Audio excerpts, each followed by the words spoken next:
بسم اللہ الرحمن الرحیم عن ابی ہریرہ رضی اللہ عنہ قال قال رسول اللہ صلی اللہ علیہ وسلم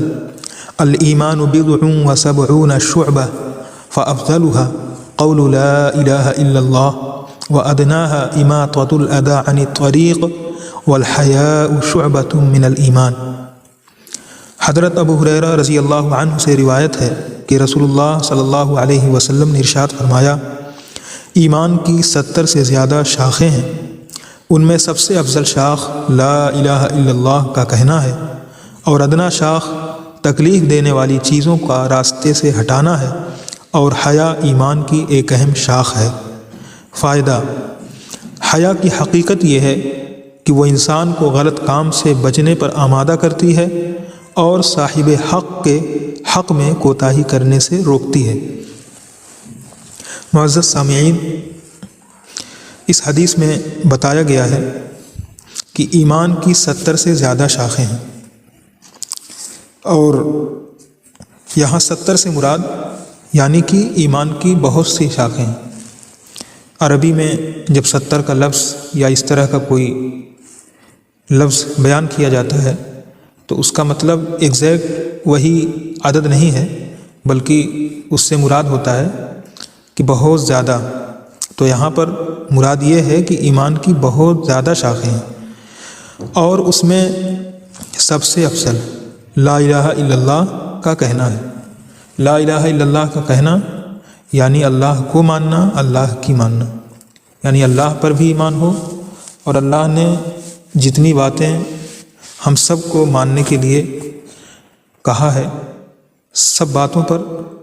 ہمارا ایمان ہونا چاہیے، سب باتوں کو ماننا چاہیے۔ اور ادنا شاخ، ایمان کی سب سے کمتر شاخ، ادنا شاخ، تکلیف دینے والی چیزوں کو راستے سے ہٹانا ہے، اور حیا ایمان کی ایک اہم شاخ ہے، یعنی کہ حیا ہونا بہت ضروری ہے۔ واقعی میں انسان اگر مومن ہے، مسلمان ہے، تو اس کے اندر حیا کا پایا جانا، شرم کا پایا جانا بہت ہی ضروری ہے۔ لیکن حال یہ ہے کہ آج باطل طاقتیں، اسلام دشمن طاقتیں اس بات پر آمادہ ہیں کہ کیسے حیا کو، شرم کو ختم کیا جائے، اور اس کے لیے بہت کوششیں کرتے ہیں۔ حیا ختم کرنے کے لیے فلموں، ڈراموں، گانوں، ناولوں اور افسانوں کا سہارا لیا جاتا ہے، اور حد تو یہ ہو گئی ہے کہ کالجوں میں بھی یہ اس چیز پر بہت زور دیا جا رہا ہے کہ کیسے شرم و حیا کو ختم کیا جائے، اور آئے دن اس پر ہم واقعات دیکھتے ہیں، خبریں سنتے ہیں۔ اور جو لوگ یہ دعویٰ کرتے ہیں کہ جو لوگ روکتے ہیں شرم و حیا سے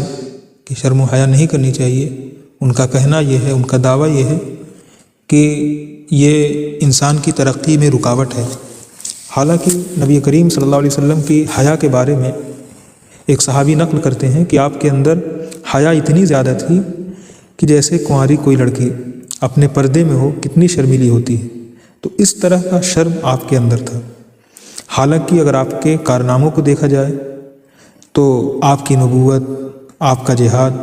اتنی ساری جنگیں اور پھر فتح، اتنے سارے غزوات، اور پھر اسلام کا اتنا غلبہ، فتح کا پرچم، اور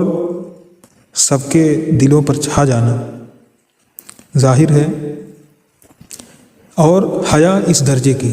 تو پتہ یہ چلا کہ حیا دراصل رکاوٹ نہیں ہے کسی بھی چیز میں، اور حیا ایمان کا بہت اہم حصہ ہے،